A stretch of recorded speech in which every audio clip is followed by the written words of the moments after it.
बच्ची के सपने। शालू की शादी को 10 साल हो जाते हैं, फिर भी उसे औलाद का सुख नसीब नहीं होता और वो जहां कहां मन्नतें मांगती फिरती है। कितने डॉक्टरों को दिखाती है, कितना कुछ करती है कि बस कोई माँ बोलने वाला इस दुनिया में आ जाए। एक दिन शालू पूजा घर में बैठे बैठे रोने लगती है। भगवान, मुझे ये ख्वाहिश नहीं कि मुझे बेटा ही हो, बस एक औलाद दे दे ताकि कोई मुझे बांझ ना बुलाए। इतने में ही राहुल वहां आ जाता है और शालू से कहता है, अरे भाग्यवान, ऐसा क्यों सोचती हो? हमारे आंगन में भी जल्द ही किलहारी गूंजेगी। इतने में ही शालू को उल्टियां होने लगती है और उसका मन खट्टा होने लगता है। राहुल तुरंत डॉक्टर को घर बुलाता है। पता नहीं शालू को अचानक क्या हुआ है, उसकी तबीयत खराब होने लगी तो मुझे जल्दबाजी में आपको बुलाना पड़ा। राहुल जी, चिंता की कोई बात नहीं है। जिस खुशी का आप बेसब्री से इंतजार कर रहे थे, वो खुशी आपको मिल गई। अरे, आप पिता बनने वाले हैं। क्या क्या सच कह रहे हैं आप? भगवान ने मेरी सुन ली। शालू और राहुल खुशी के मारे फूले नहीं समाते हैं और ये खुशखबरी पूरे मोहल्ले और अपने सारे रिश्तेदारों में भिजवाते हैं। मिठाइयाँ बांटते हैं। ये खुशखबरी सुन उसकी पड़ोसन सोनी जलकर राख हो जाती है और मन ही मन कहती है, ये कैसे हो सकता है? अब मैं इसे ताने कैसे मारूंगी? इसका बच्चा इस दुनिया में आना नहीं चाहिए। यहाँ शालू और राहुल अपने आने वाले बच्चे की तैयारी में जुट जाते हैं और दिन गिरने लगते हैं। वक्त कटता चला जाता है और शालू की डिलीवरी का दिन आ जाता है। उधर सोनी अपना जादू टोना करना शुरू कर देती है। शालू एडमिट होती है और उसकी हालत बहुत बिगड़ जाती है।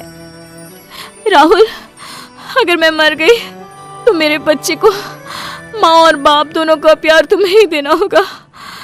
मुझे इस बात की खुशी होगी कि मैं बांझ नहीं मरी। ऐसा ना बोलो, तुम्हें कुछ नहीं होगा। देखो, मैं तुम्हारे साथ हूँ। डॉक्टर शालू को ऑपरेशन थिएटर में ले जाते हैं और राहुल डॉक्टर से कहता है, डॉक्टर, मेरी वाइफ को कुछ नहीं होना चाहिए, चाहे मेरा बच्चा इस दुनिया में रहे या ना रहे। मैं शालू के बिना नहीं रह सकता, प्लीज। देखिए, मैं अपनी पूरी कोशिश करूंगा माँ और बच्चे दोनों को बचाने की। डिलीवरी के समय सोनी का काला जादू काम कर जाता है और शव जाता है। राहुल इस बात को छुपा लेता है और तुरंत बगल के अनाथ आश्रम से एक बच्ची गोद लाकर शालू के पास लाकर रख देता है। डॉक्टर, प्लीज आप ये बात किसी को मत बताइएगा कि शालू ने मरी हुई बच्ची को जन्म दिया है, नहीं तो मेरी शालू मर जाएगी। देखिए, आप बेफिक्र रहिए। डॉक्टर का काम किसी को जिंदगी देना है, लेना नहीं। शालू को होश आ जाता है और वो अपनी बच्ची को देखकर खुशी से फूले नहीं समाती। आज से मेरी गुड़िया का नाम अंजलि होगा। राहुल शालू को हॉस्पिटल से छुट्टी दिलाकर घर ले आता है और उधर सोनी शालू के हाथ में बच्चा देखकर सोच में पड़ जाती है। मेरा वार खाली नहीं जा सकता है। इस दुनिया में आ तो गई है, लेकिन आगे नहीं बचेगी। सोनी अपनी तंत्र विद्या करने लगती है। इधर शालू अंजलि को पालने में लगी रहती है। अंजलि 10 साल की हो जाती है, लेकिन सोनी का एक भी जादू उस पर काम नहीं करता। एक दिन अंजलि को एक बहुत बुरा सपना आता है और वो चौंक उठती है। क्या हुआ मेरी बच्ची? तुझे इतने पसीने क्यों आ रहे हैं बेटा? मम्मा, मैंने एक बहुत बुरा सपना देखा। मैंने देखा कि मैं और मेरी दोस्त अंकिता स्कूल जा रहे हैं और स्कूल के सामने वाली गली में जो कुआं है ना, उसमें से एक भूत निकली और अंकिता को अपने साथ अंदर ले गई। अरे बेटा, तूने कोई डरावनी कहानी सुनी होगी, इसलिए तुम्हें ऐसा सपना आ गया। ये बस एक सपना था। हाँ मेरी बच्ची, सो जा मेरी रानी। शालू अंजलि को सुला देती है। सुबह जब शालू स्कूल जाती है तब वही सब उसके साथ होने लगता है। कुएं के अंदर से एक बड़ी आंखों वाली एक भूतनी निकल कर आती है और अंकिता को अपने साथ ले जाती है। ये देख अंजलि बेहोश हो जाती है, लेकिन किसी से कुछ नहीं कहती।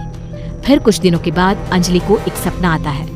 वो देखता है कि बगल का एक बच्चा उसी कुएं के पास खड़ा है और भूतनी उसे अंदर ले जा रही है। फिर वही सब होता है, लेकिन अंजलि चुप रह जाती है। अंजलि को यूं ही सपने आते रहते हैं। ये बात मैं किससे कहूँ?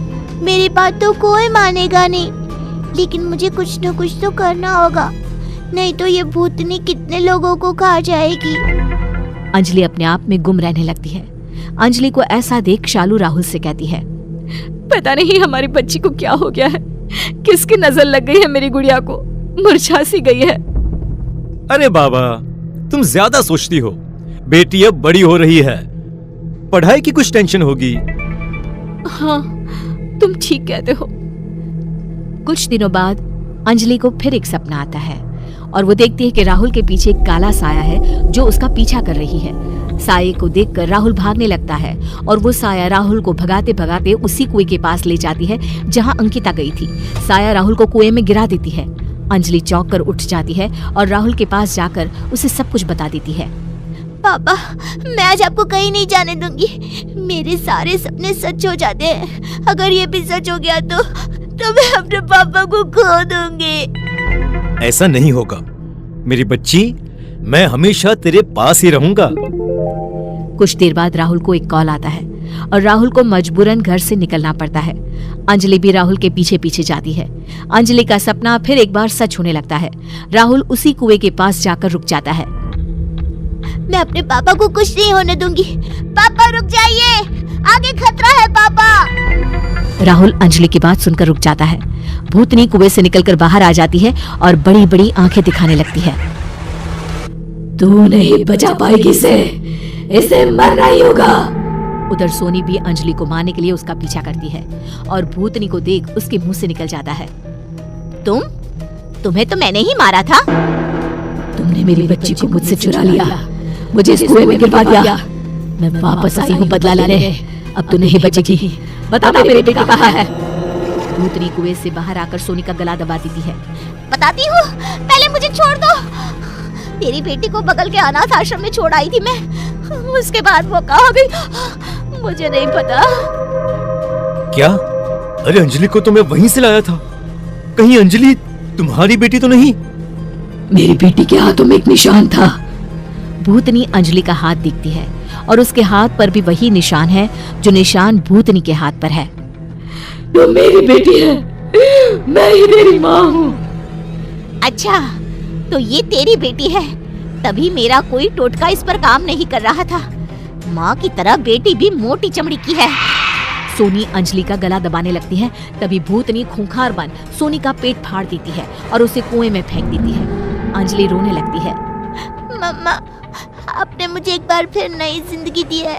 मैं आपको इस तरह नहीं देख सकती हूँ। आप अब भगवान के पास चले जाइए। अंजलि रो रो कर भूतनी के गले लग जाती है और भूतनी मुक्त हो जाती है। राहुल उस कुएं को बंद करवा देता है।